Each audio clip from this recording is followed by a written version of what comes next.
Welcome to Gapology Radio with your hosts Mark Tinas and Brian Brokoff, authors of the leadership development books Gapology, IMBAR, and Speed of Purpose.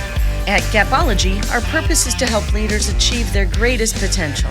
To learn more about our groundbreaking books and training services, visit our website, gapology.org. Hey everybody, welcome to Gapology Radio. For those of you who are really struggling with those New Year's resolutions, the answer may lie within your IMBAR. IMBAR is our second book where we discuss applying the power of your identity to impact your mindset around the things that matter most.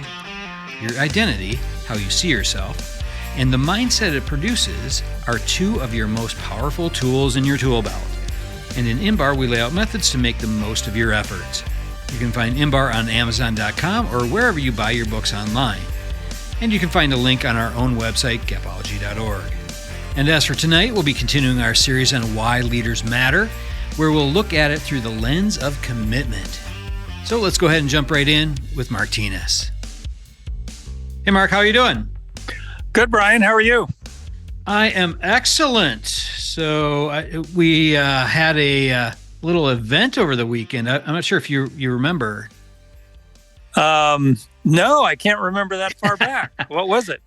Well, there was some sort of bowl game that went on Sunday. It was something called the Super Bowl. I'm not sure if you remember that.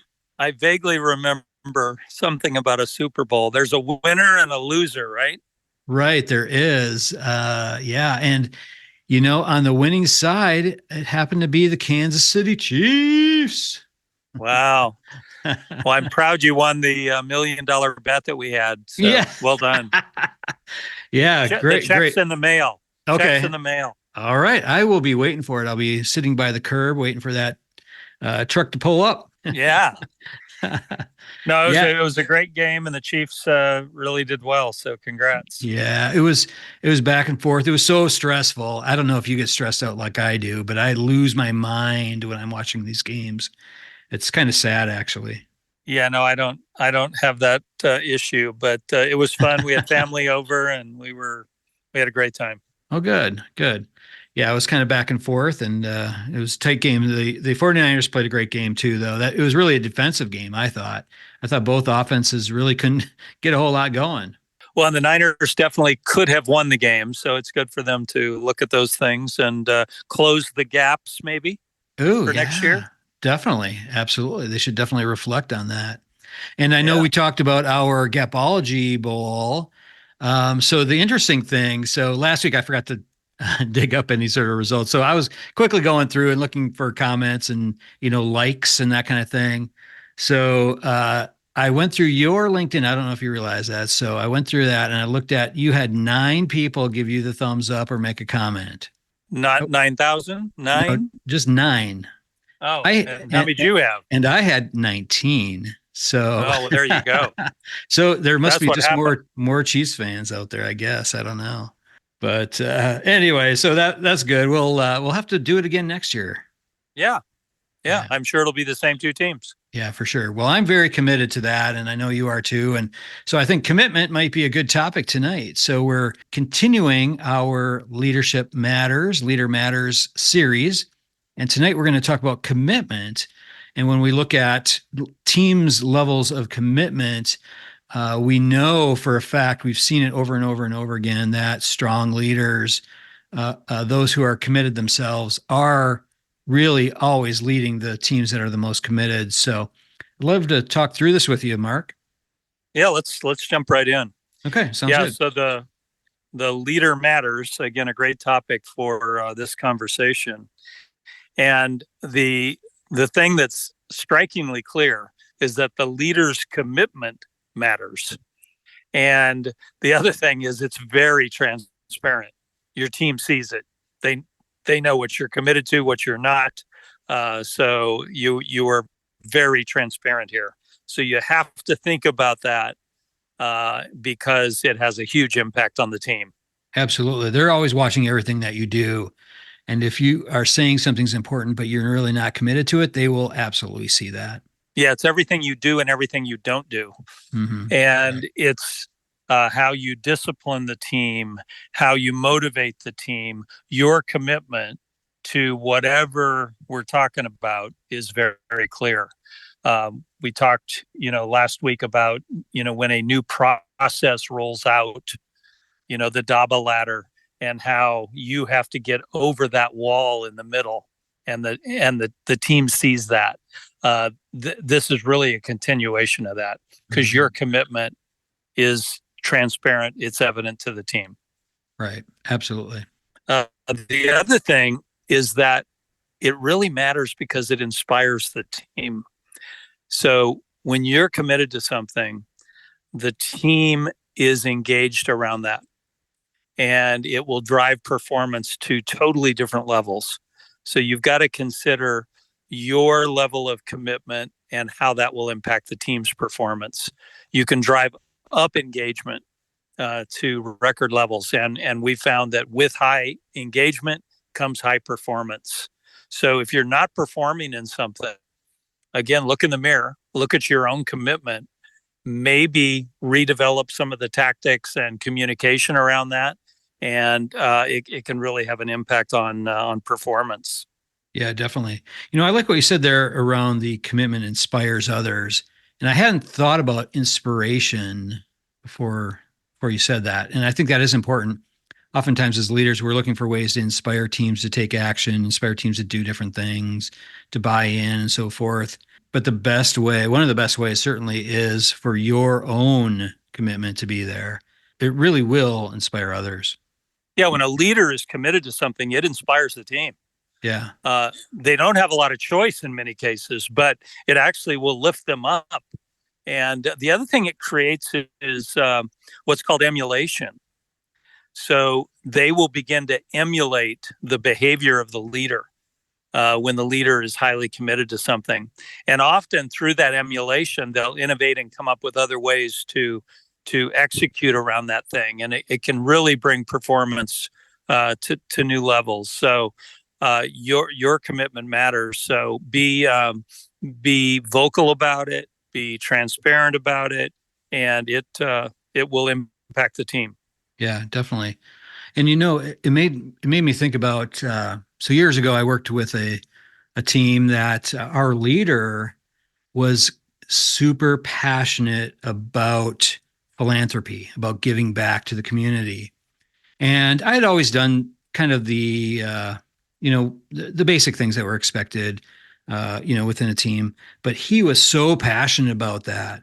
He was so committed to this particular organization in Kansas City that, he inspired the rest of the team. And talk about emulation, man. I mean, one guy's efforts, without really even asking for a lot of extra help, really created this whole commitment within our entire company around this particular organization here in KC. Oh, that's a great example. Yeah. Yeah. The team will emulate. The team will also try and surpass the leader's level of commitment. Mm-hmm. Those very committed people that are on the team will try and surpass the leader. And it creates a great energy in the team, and again, high performance. Yeah, definitely. The other key thing here is when the leader's commitment is tied to purpose, it really is, inspirational, and it drives the right behaviors. And when the leader in conjunction with that models the behavior that equals the purpose, it is of great significance. So when all of that is tied to the commitment of the leader, it really can create, and you and I've seen this in many organizations, it creates a performance level that's unsurpassed. Yeah, absolutely. And that really is key is as a leader, figuring out what that purpose is and making sure that that's lining up with your organizational goals and the things that you want to produce and so forth. But really tying it to what matters to you and the people that are on your team and so forth. And if you can build your own commitment for that and putting your efforts where your mouth is, I guess is a good way to say it, around the things that really matter, man, I mean, you can really inspire a team to do great things. One thing leaders to think about, a great tactic that Brian and I have used, is to observe the behavior of your team. Ideally, do it without them knowing you're observing it, but observe their behavior. What you're actually looking at is your level of commitment in their behavior. It's there. So if it's fantastic, that's your commitment. If it's not, you've got work to do. So their behavior reflects your commitment. Oh man, I just had I don't know what you call it, a light bulb that just turned on, Mark. So, we've always said, look in the mirror when we're talking about Gapology. That's one of our things. Because we as leaders, we own, the results, we own the behaviors. So what you said there is genius. Your team is a reflection of your behaviors. That's your mirror right there. Your team's behaviors is your mirror. Yeah, it reflects your commitment. Yeah, absolutely. If it's what you're looking for, then well done. If it's not, it is about you. It is about you. So your commitment comes to life in the team. Mm-hmm. That's important. That's a hugely important thing that you just said there. And for anybody that's out there listening, make sure you circle that on your notes. Write that down. That's a hugely important piece there. So one of the tools that leaders can use, Brian and I use it, is the commitment ladder. We talk about it in detail in Gapology. It is incredibly effective to understand where your team is at as it relates to a given initiative or whatever you're trying to measure the commitment of. But one of the most significant uses of it is to look at where you fall and where do you put yourself on that ladder and where do you need to be? And you need to be at the top of that ladder as it relates to commitment. Brian, you want to walk us through the steps of the commitment ladder? Sure. Yeah, I can do that. So we've got basically we've got 5 steps, and it starts with non-compliant at the bottom. So this is a team member that's disconnected, really not connected to their area of responsibility, the things that they need to be doing, that type of thing. These are people that need to be moved up or off the team right away. Leaders need to be aware of them. Grudgingly compliance, the next level. So these are team members that they might be doing the bare minimum to keep their job, but they're often seen complaining about it behind the leader's back. They're identified usually by either other team members coming to you and sharing that. But this type of person will never produce this kind of results that other people further up the ladder produce. So you can always look at your results there. These people need to move up or out, certainly. Then we have our formally compliant people. These are team members that basically do exactly what you're asking them to do. They produce the results. They don't go above and beyond. And it's typical for most teams to have some of these people on their team, but you really want to keep your eyes peeled for them, help them grow, give them additional opportunities, provide good, strong leadership for them. The next level is the genuinely compliant people. And these are the people who do go above and beyond. They produce more than what's expected, really. And they may be somewhat in your top performing group occasionally. Sometimes they have varying performance at that level, but they often inspire other people. And they should be absolutely recognized frequently, challenged where appropriate, certainly. Just help continue to inspire them and keep them moving.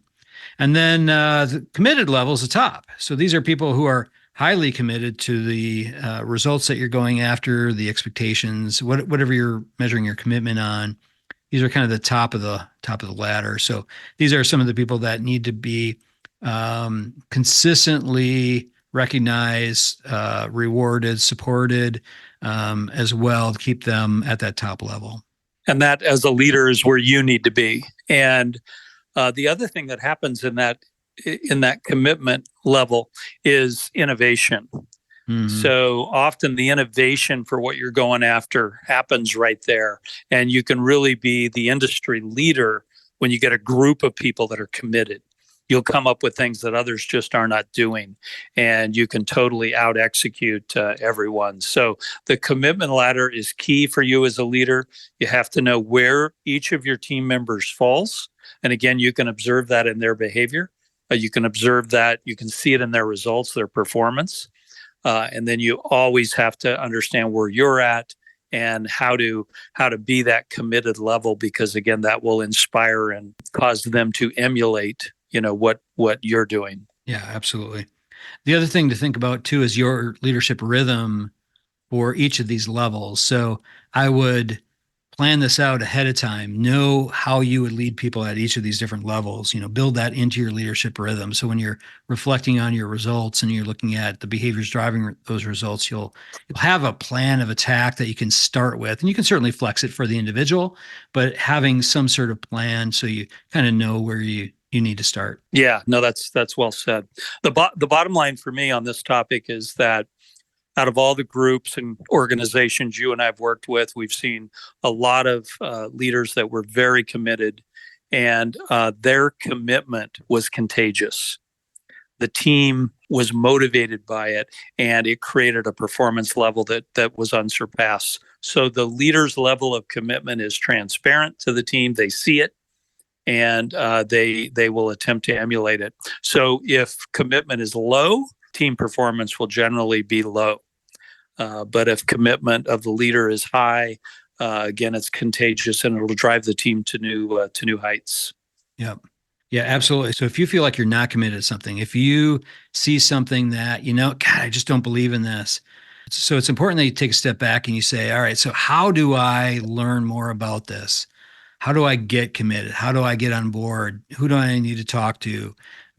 Figure that out. That's a leader's responsibility to get there. If you're going to be expecting your team to be committed to something, you really have to be committed as well.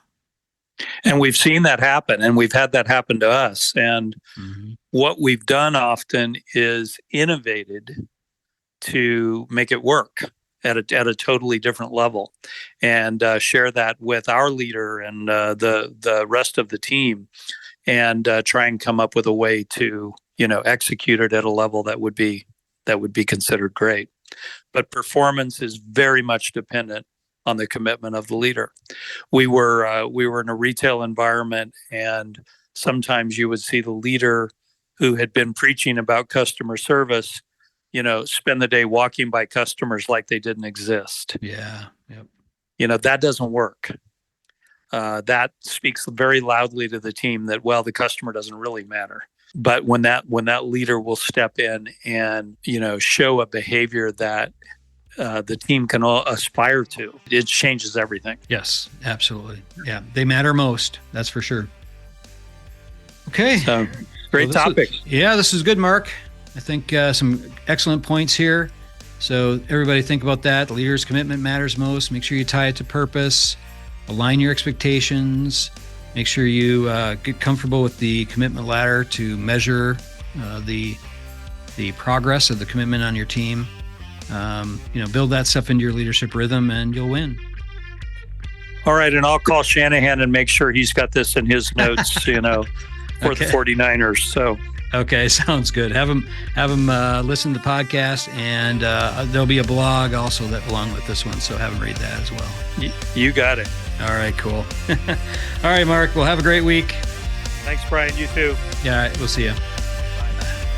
All right, that'll do it from here. For more information on Gapology or IMBAR, head on over to our website, gapology.org. Everyone have a fantastic week. We'll talk to you soon. This has been a Gapology Institute production. Visit us at gapology.org.